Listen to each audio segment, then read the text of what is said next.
with no further ado, welcome Ellis so much. Thank you so much for coming. And yes, I'll give the word to you to start off, and then we'll see where we go from there. Okay, you asked before we started if I would do a tiny little background. I started Aikido in 1973. 1975, 74, 75, I lived in the Bond Street dojo for about a year. That was Terry Dobson's dojo. And then I went to Japan. And for a period of about 5 years, I was training easily 6 to 8 hours a day. When I lived in Japan, I would commute sometimes to 3 different dojos in a day. So I was either on the train or in a dojo. And then I got very disillusioned in Aikido. 1978, I stopped entirely. So I'd been 5 years. It was my whole life, and then I stopped.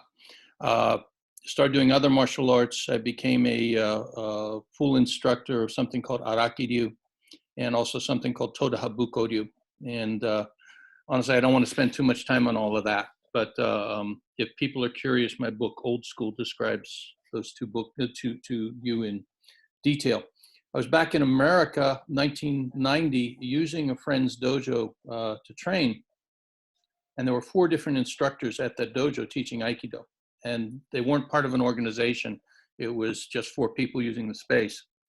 And my friend was going on a trip, and he asked if I would take his Aikido classes for him, because actually he was afraid one of the other teachers was going to steal all his students, Aikido being love.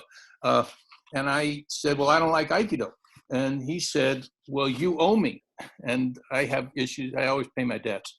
So I decided to start teaching just to fill in for him. And all of a sudden I found Aikido very intriguing, once again. And what was intriguing was it was a discipline for myself to absolutely respect the art on its own terms, and to put in whatever I had learned elsewhere, not only in the 2 arts I mentioned, but I trained a lot in different Chinese martial arts and all of that, but respect the house. Do nothing to question either the goals of the Aikido class I was doing, or even the technique. Could I empower the technique without changing the technique? And that was a very, very interesting thing for me. And so I never went back full-time to Aikido, but I consider myself a guest, and I try to be a really good guest within the art while doing my own training. And Aikido's always been a puzzle to me. It's such an interesting agglomeration of different things, which we'll talk about. And so I started writing some things out. I thought I would just write one little essay, and that was for, what's that thing? Aikido Today magazine. And I wrote something on ukemi and how Aikido ukemi had changed from classical martial art ukemi. And then I got solicited to do some other writing, and started writing for Aikido Journal. Then things became books, and my life changed because I've now written 20 books. So, no, excuse me, 24. So I've been a busy man. Okay. Great, thank you for that intro. My interest has for this conversation has been SENSEI, and knowing that you spent a long time in Japan, and also knowing and having read your book Dueling with SENSEI, which I found fantastic, coming from an Aikido background myself, and having lived a little bit in Japan, but being fascinated with SENSEI as a man, but also for his kind of development and creation of Aikido, as opposed to Aikido Jutsu. And I think that your book, for me, exemplifies the transition from Aikido Jutsu approach to Aikido understanding, not only in your martial art, but in life in general. And that's very profound, and that's very beautifully written about in the book. And I think we could weave your story into the background of Osensei because I can relate to him as a spiritual seeker and as a spiritual aspirant while learning Budo, learning martial arts as something like that. For them then to bring these two things together. And I very much felt in your book and as your own coming of age and learning about what it means to be human. And for me, to be spiritual has deep implications, but the expression is deeply human, human, and that I think fits with Aikido, as Osensei came to. Well, let me start with the title. Was Sensei the shaman, Ueshiba the man. So some time ago, I started using this term almost whimsically, Sensei as a shaman. And he wasn't, but it's kind of an interesting concept. By the way, anybody who has their mic on, please turn it off. So when you look at shaman, which is shamanism probably being the original expression of religion beyond simply, wow, there's something out there that scares me. And the shaman were like the intermediary between the unknown powers. And in most cultures, the shaman was someone who was disabled, either mentally or physically, and because otherwise they would have been immediately necessary and useful in a tribe, right? If you were the best hunter, they don't want to take you offline to be seeking the spirits because somebody has to hunt food. So tribal people found a use for the people that didn't have immediate utility. And the way this was done was through intense privation, starvation, sleep deprivation, sometimes physical torment, which could be self-induced through exposing yourself to the elements, sometimes self-mortification, just as harsh as it could be. And that at a certain point, almost universally, in just about any culture, you hear accounts of people at the moment, sometimes near death, having contact with these powers. And for some reason, something is popping on that shouldn't. Excuse me one second. There. So the contact with gods, contact with elemental spirits, whatever, and bringing something back, bringing wisdom or information back, which would help the tribe's survival. I'm sure some people have heard of Vision Quest in the Native American traditions. There's something very similar in Japanese martial traditions that one would actually strive to be possessed by mountain elementals, which are called tengu. And the idea would be that you would, shall I say, ingest the power of the tengu, and you wouldn't be fighting from your own will, that something would take you over.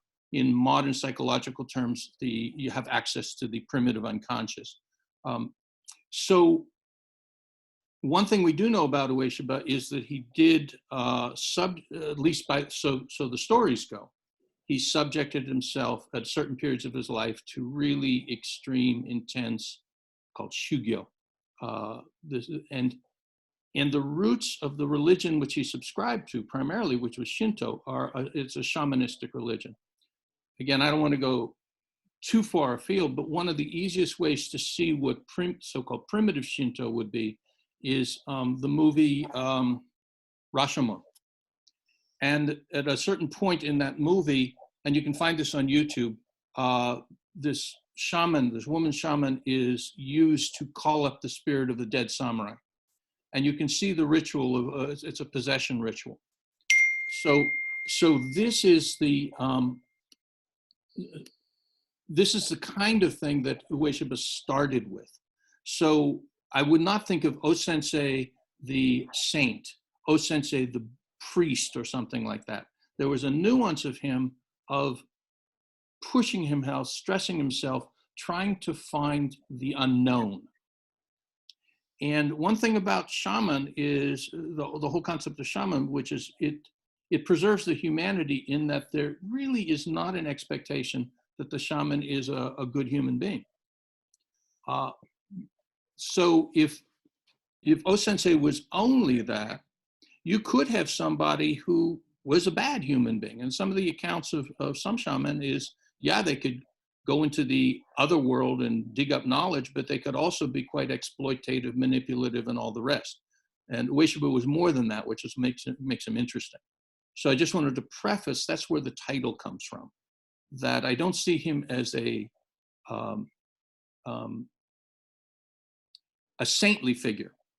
I see him as a struggling figure who pushed himself in some ways to an incredible degree to see what else he could find in this world. And one way you could put it is beyond this world.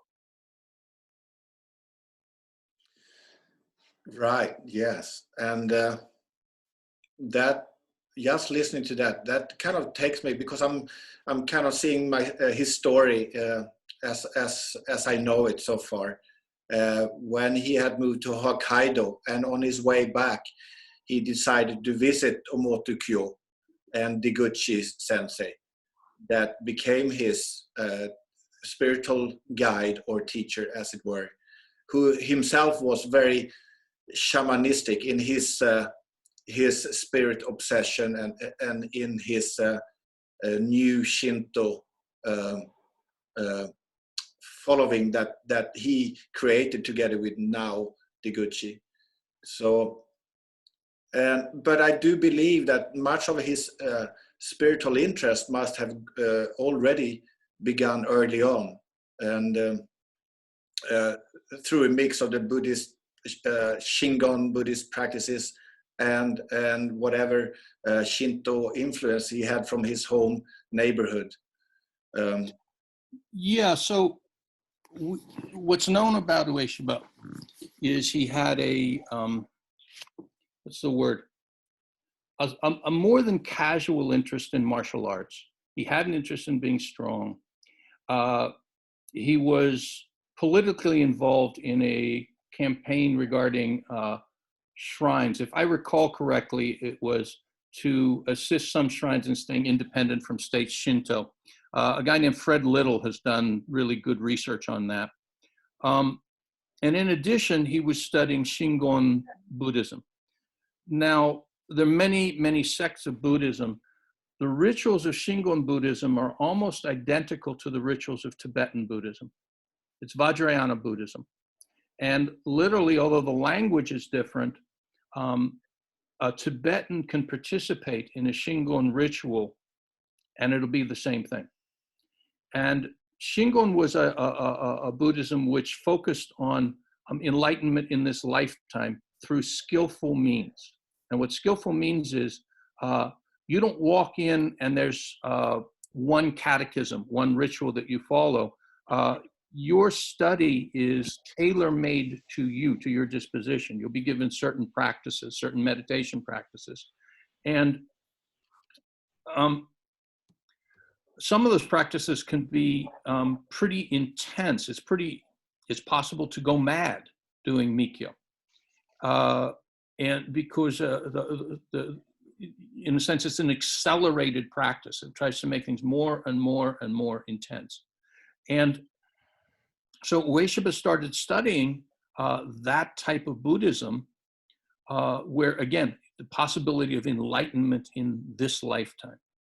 Now, Shingon was incorporated, some of the Shingon rituals were incorporated in Omotokyo. So you have Chinkon Kishin. The homophone of Chinkon, the relation to that to Shingon is not an accident. Okay? The difference in the way the Shinto approached the same kind of ritual as Shingon is, for example, in Shingon, you might meditate to create, so to speak, to evoke another being, be it a deity or another entity, which would literally become live to you. But the Buddhist task is to create something real to you and then see through its non-existence, right? So I call up a spirit. The spirit is literally alive. The spirit has, shall I say, effect in this world. And then you perceive this was created by mind.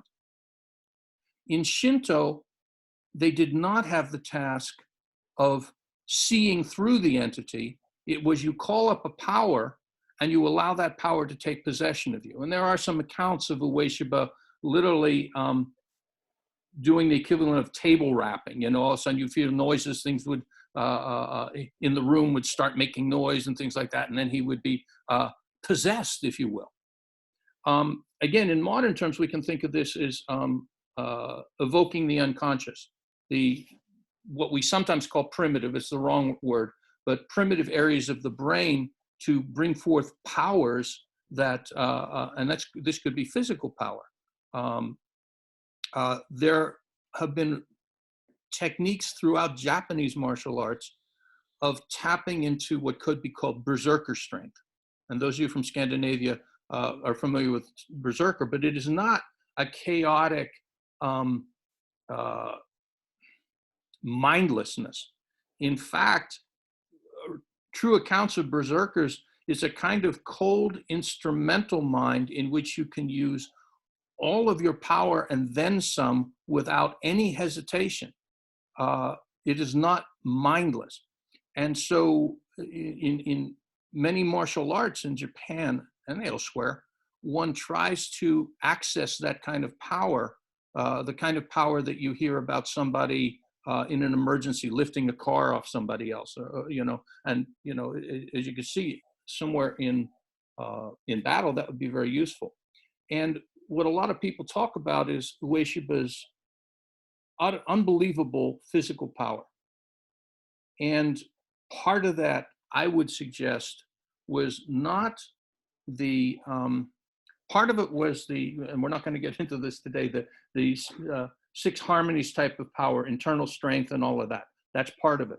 But another part of it almost surely was his ability to tap into his unconscious and access that kind of berserker strength. So the very study that he was doing for, shall I say, whatever spiritual questing he was doing, he put in a martial context, which means that it also had value for him in terms of, take your pick, breaking arms, throwing people across the room, all of that. So the other point I wanted to raise real quick is Omotokyo. When Japan modernized in the Meiji period, it shattered worlds, it shattered worldviews, and how Japanese accommodated this absolutely shattered view was a variety of ways. There was, in some respects, some people went through a denigration of Japanese culture, a total rejection of Japanese culture. And actually, Japanese martial arts in the early Meiji were almost abandoned. Martial arts were impoverished. Some started doing work called the Gekken Kogyo, which were almost the equivalent of pro wrestling today. Anything to survive, because they didn't have much way of surviving.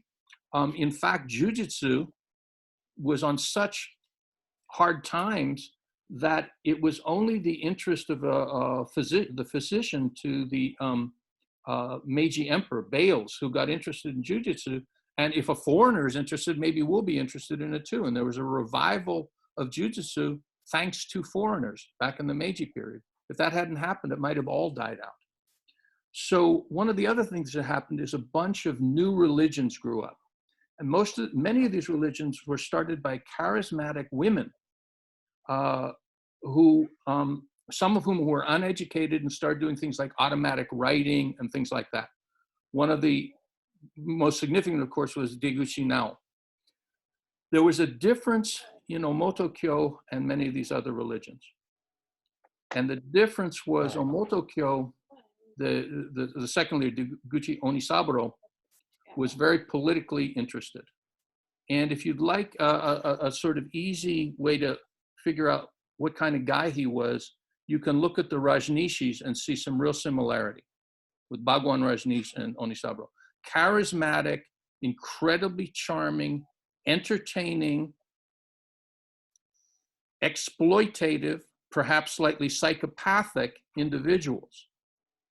Deguchi flirted with revolutionary movements. And so when Ueshiba tied himself to Deguchi, he also tied himself to somebody who was manipulating politics in Japan and being manipulated in turn. So it became very complicated for Ueshiba.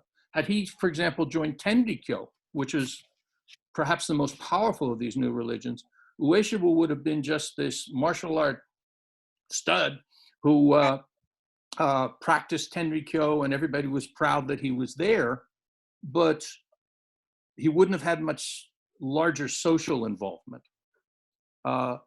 You know, most of the other new religions were not touched by the Japanese government, whereas Omotokyo was smashed because it was considered in some ways a threat. But so Ueshiba was drawn to a religion that had both social involvement, for better and for worse, and encouraged kind of practices where you would get Chinkon Kishin, where you are getting in touch with these, shall I say, higher powers, deeper powers, unconscious powers, all of the above. By the way, one point that's not given credit, Takeda Sokaku was very involved in Shingon Mikyo. And often Takeda Sokaku is just sort of, shall I say, dismissed as this brutish, irascible, paranoid man. But there was a whole other side that there's a little bit of scholarship that's come out, which shows that he was very, very involved in Shingon. So the dichotomy of brutal, unspiritual person and then, you know, the spirituality of Omotokyo is probably not correct. We have no idea how much of that, you know, what kind of dialogue that Ueshiba might have had with Takeda about Shingon practices as part of his training. Okay. Okay, so I was thinking, I can see also say butting up to Deguchi, as they're quite similar in characteristics, eccentric, strong, and have this knack of, and maybe through their exerted effort to have this knack of spiritual revelation, of deep insight, of spirit possession, just through their force of their personality and the desire to seek something out. But there, as I see it, because when his message is turning into now, in the Western sense, we speak about love, compassion, and unity of mankind. Now, I always have been wanting to balance the martial aspect, which is much of it can also be down to what you were saying about the really severe practices, internal understandings, but because what I read in your book, because I can see you as a heart practitioner who give your life to it, and you study hard, and you study the hard arts, the tough arts, not the loving arts, but the tough arts. But through your own evolution as a human being, you start appreciating this in O-sensei's Aikido.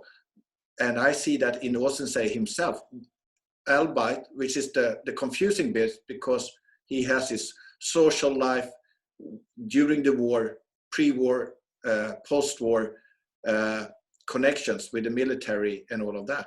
But there's still a part of it that is coming out as beautiful, serene, and the message of there's a unifying factor there, both within the practice of Aikido and in the biggest sense as a human being. So this is a really, shall I say, complex question. So the first thing is, there's a whole argument, you know, how much of Aikido is unique as opposed to Daito-ryu and all of that. And actually, a friend of mine, Dan Harden, said this very well. And Ueshiba Kishomaru said the same thing. And two more different people one couldn't imagine. But Bodan and Kishimaru said how the purpose of Aikido, in Aikido technique, you bring the person to the point of destruction. And then, in a sense, the best way to put it is you open your hands. That, you know, a Daito-ryu technique is supposed to fold the person into a smaller space than they can maintain structure. In Aikido, the way the techniques usually work is you get the person in Kazushi and you start to fold them into that space, and then you release them, and you release them so much that they, you know, in theory, they expand. They spread out physically. Like you take the person in Nikyo and then you pin them in a way that's almost like a starfish, right? Or when you project them into a throw, right? So in a sense, the metaphoric moral act is to take the person to destruction and then release them. And that is something, it's not, how can I put this? It's certainly present in Daito-ryu, but it's emphasized in Aikido. So the physical metaphor is that, to take total control of a person for allegedly good reasons, and then, so I say, release that control. Now, one of the problems with this whole concept where we talk about love and all of that, and also harmony, which was a much more emphasized word, Ueshiba usually was not talking about harmony between two people. He did, to make these things absolute is wrong. But, you know, Ueshiba had this kind of grandiose sense of himself, partly due to his spiritual practices. And so he talked about heaven, earth, and man, which is a traditional Chinese formulation. Man in the center of heaven and earth. Man is a microcosm of the macrocosm. That the whole universe encased in man, it's in the Chinese sense, it's that you can map out the universe by the patterns of, shall I say, physical energy in a human being. Ueshiba took this concept, and I don't know to what degree Deguchi did as well, but Ueshiba saw himself as a third ordinal power, that heaven and earth were out of harmony, and that it is humanity, exemplified in avatars such as himself, who put the universe, the whole universe, back in harmony. And he saw Aikido as, in one sense, he saw it as, what's the word? It's a Shinto word. It's ritual dance. And these ritual dances are to, shall I say, link humanity with the gods. And that in enacting Aikido, you put the universe in order. And in a sense, he had an interesting formulation where he actually stated, and I have this hidden in plain sight, he stated that the task of Aikido students is to give him energy so that he could do his vital work. On the other hand, Ueshiba saw the possibility that any other human being could become the same as him, could also become an avatar. So he wasn't totally possessive of his holy sort of role. So at any rate, Ueshiba also, and he did speak about it in these terms, in this Aikido is love, he used this formulation himself. So simply saying, oh, that was the people afterwards who changed his message. That's not true. He did talk about harmonizing human beings together, human beings existing in peace, transcending, shall I say, war. He was a right-wing, far right-wing guy to the moment of his death. And that's what makes the guy interesting, that he had these sort of dichotomies. But he did talk about using this practice as a means of harmonizing humanity. Now, here's the point I want to make on that. Aikido practice has some unique aspects compared to Japanese classical martial arts. In classical martial arts, the uke is the senior, is the teacher.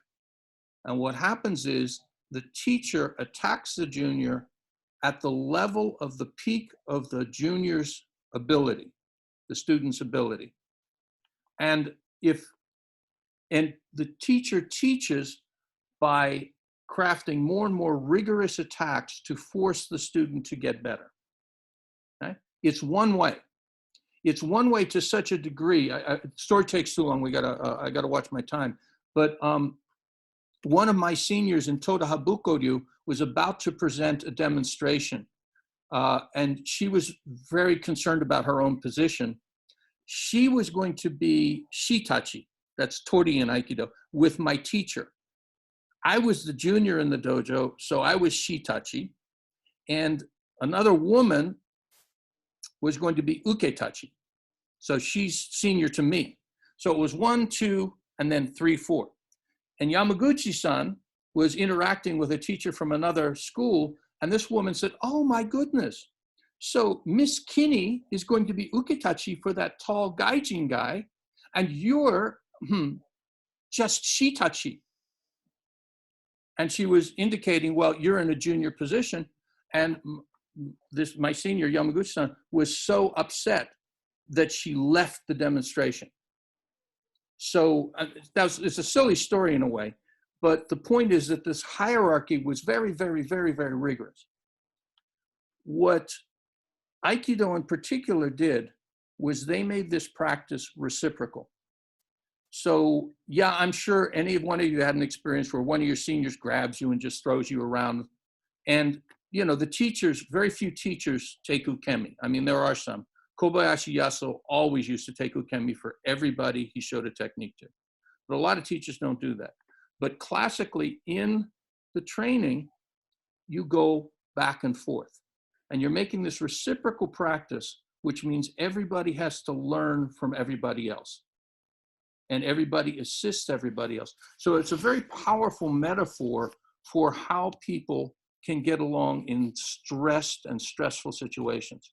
And I consider this to be one of Ueshiba's real innovations to enact a